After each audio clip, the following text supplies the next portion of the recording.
அஸ்ஸலாமு அலைக்கும் வரஹ்மத்துல்லாஹி வபரகாத்தஹு. கண்ணியமிக்க அல்லாவின் நல்லடியார்களே, நம் கண்மணி நாயகத்தின் மீது நேசம் வைப்போம், மறுமையில் வெற்றி பெறுவோம்.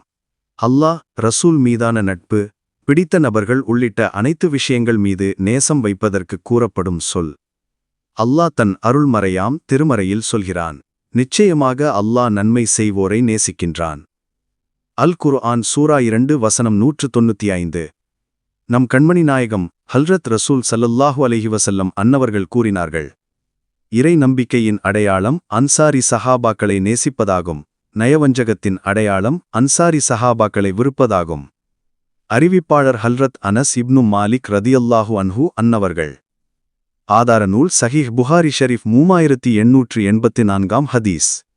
நம் கண்மணி நாயகம் ஹல்ரத் ரசூல் ஸல்லல்லாஹு அலைஹி வஸல்லம் அன்னவர்களிடம் கேட்கப்பட்டது, அல்லாவின் தூதரே, கியாமத் நாள் எப்போது வரும் என்று ஒரு மனிதர் கேட்டபோது, அதற்கு நீங்கள் என்ன தயாரிப்புடன் இருக்கிறீர்கள் என்று பெருமானார் ரசூல் ஸல்லல்லாஹு அலைஹி வஸல்லம் அன்னவர்கள் கேட்டார்கள்.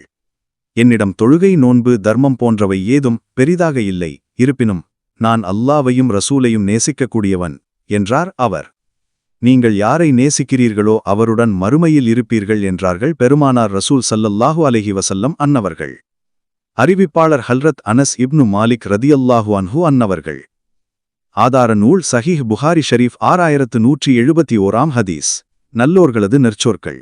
ஒரு மனிதர் காலித் பின் சஃபான் என்பவரிடம், உங்களுக்கு உங்கள் சகோதரர் மிக நேசத்திற்குரியவரா அல்லது உங்கள் நண்பர் மிக நேசத்திற்குரியவரா என்று கேட்டபோது, அதற்கு அவர், என் சகோதரர் எனக்கு ஒரு நண்பனைப் போல இல்லாமல் இருந்திருந்தால் நான் அவரை நேசித்திருக்க மாட்டேன் என்று பதில் கூறினார்.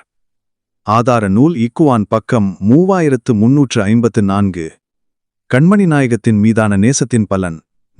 நம் கண்மணி நாயகம் ஹல்ரத் ஸல்லல்லாஹு அலைஹி வஸல்லம் அன்னவர்கள் மீது நேசம் வைத்தால், அந்நேசம் அவர்களின் சுன்னத்தை பின்பற்ற வைக்கும் மூலம், அப்படி நாம் பின்பற்றும் சுன்னத்துகள் நம்மால் நடைமுறைப்படுத்தப்படும் சுன்னத்துகளின் மூலம் மறுமையில் வெற்றி பெற முடியும்.